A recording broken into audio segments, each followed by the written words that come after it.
A call to Crime Stoppers, no arrest, and then a man winds up dead. The Big Island man who called in that Crime Stoppers tip says it did not have to happen that way, and he is speaking exclusively to KITV4. Our Andrew Pereira joins us now with more. Andrew. Paula Yunji, Jun Mantupar says he called Hilo CrimeStoppers more than a month before David Truseal allegedly murdered Rory Thompson Wick.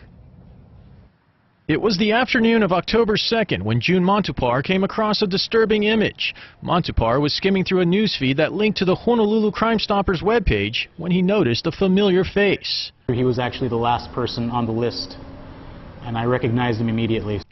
That familiar face belonged to 34-year-old David Truseal, who escaped from the Hawaii State Hospital in Kaneohe on December 3, 2009.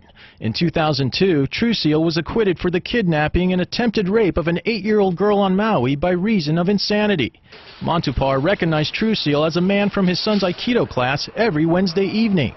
Mantupar knew he had to take action, so he called Honolulu CrimeStoppers. They redirected me to the Hilo CrimeStoppers, at which point I called them and notified them of his whereabouts. Basically, they asked me who I was, what fugitive I was reporting or calling about. So I told them it was David Truseal. Mantupar provided KITV4 a screenshot of the call he made to Hilo CrimeStoppers on October 2nd at 2:27 p.m. KITV4 went a step further, asking Mantupar for his AT&T phone records. The billing clearly shows the phone calls Mantupar made to both Honolulu CrimeStoppers and Hilo CrimeStoppers. Mantupar told Hilo CrimeStoppers exactly where to find him. Like clockwork, David Truseal would come here to the Waiakea Recreation Center every Wednesday evening. David Truseal was a man hiding in plain sight. Instructors and students with the Kobukan Kendo Club say Truseal had been taking classes for about 2 years.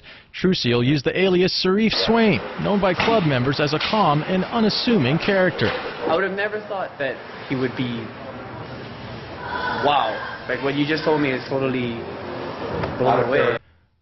Complicating the issue, 2 Big Island police officers were in the same Kendo class with Truseal. They're pretty new in the club, yeah, so they didn't know him for the entire 2 years that he was with us. More than a month later, on November 5th, Mantupar was shaken to his core when he learned David Truseal had allegedly killed the man who had taken him in.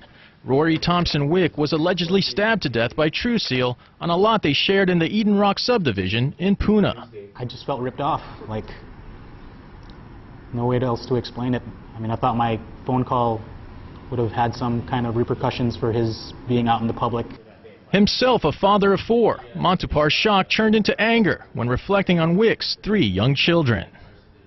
They're never going to have his one-on-one experience. They're not going to have him to, read them bedtime stories. When first contacted by KITV4, Big Island Police said they had no record of Mantupar's call to Hilo CrimeStoppers. After KITV4 requested all Hilo CrimeStoppers records for October 2nd, we were told records could not be released. Big Island Police cited 2 state laws that prevent the release of personal information or information pertaining to a criminal investigation. Wick's distraught stepfather, Tim Hall, issued a short statement to KITV4 saying, quote, "We're on our own as far as our safety on this island." For Jun Mantupar, the entire ordeal involving David Truseal has spurred a call to action. I want to make a difference. I mean, if this is a good way to do it, I would like to make a difference.